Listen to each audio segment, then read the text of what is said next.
Halo teman-teman, perkenalkan nama saya Alexandra Mercedisasi dari kelas 10 IPA 2. Pada kesempatan kali ini, saya akan membawakan materi mengenai bakteri.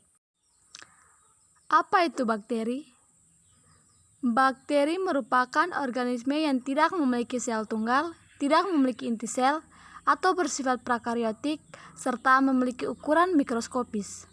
Ciri-ciri bakteri. Yang pertama, termasuk organisme berdiameter 0,5-1 mikron dengan panjang 1-20 mikron. Yang kedua, ukuran yang sangat kecil itu membuat bakteri hanya bisa dilihat lewat mikroskop. Ketiga, memiliki plasmid yaitu DNA berbentuk sirkular. Yang keempat, berkembang biak secara vegetatif. Cara hidup bakteri. Yang pertama, cara bernapas. Bakteri dibagi menjadi 3 golongan, yaitu bakteri aerob fakultatif, dan bakteri aerob obligat. Bakteri aerob merupakan bakteri yang membutuhkan oksigen atau zat asam untuk pertumbuhannya, yang memerlukan zat asam dalam jumlah sedikit, disebut mikroaerofil, dan jika tidak ada oksigen, bakteri akan mati.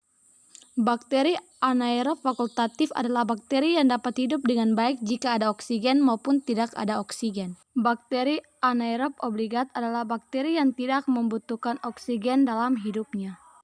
Cara mendapatkan makanan dibagi menjadi 2, yaitu yang pertama, bakteri autotrof adalah bakteri yang dapat membuat makanan sendiri dari senyawa anorganik. Untuk membuat makanannya, bakteri memerlukan energi. Bakteri heterotrof adalah bakteri yang mendapatkan makanan berupa senyawa organik dari organisme lainnya. Cara berkembang biak. Bakteri berkembang biak dengan pembelahan biner. Dalam proses ini, bakteri yang merupakan sel tunggal akan membelah menjadi 2 sel anak yang identik. Reproduksi bakteri. Reproduksi bakteri dibagi menjadi 2, yaitu 1. Reproduksi secara aksesual.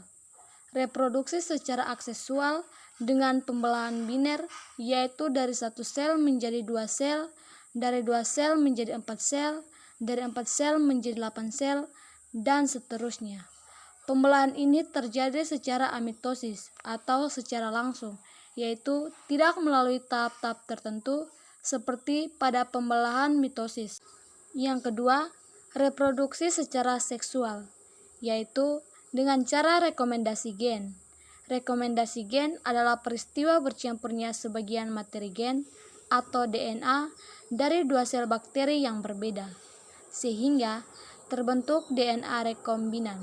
Rekomendasi gen dapat terjadi melalui konjugasi adalah materi gen dari salah satu sel bakteri ke sel bakteri lain secara langsung melalui jembatan konjugasi. Transduksi adalah rekomendasi gen antara sel bakteri dengan diperantarai virus Vi. Transformasi adalah rekombinasi gen yang terjadi melalui pengambilan langsung sebagian materi gen dari bakteri lain yang dilakukan oleh suatu sel bakteri. Peranan bakteri dalam kehidupan sehari-hari. Peranan bakteri yang menguntungkan antara lain 1. Menjaga keseimbangan dan kelestarian ekosistem. 2. Membuat jenis makanan dan minuman baru. 3. Sebagai industri logam. 4. Membantu pencernaan makanan.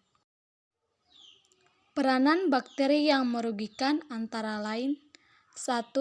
Menyebabkan batu kerajaan. 2. Penyakit tetanus atau kejang otot. 3. Menyebabkan keracunan makanan dan infeksi kulit. 4. Penyebab tumor crown gall. Sekian dari materi saya ucapkan limpah terima kasih.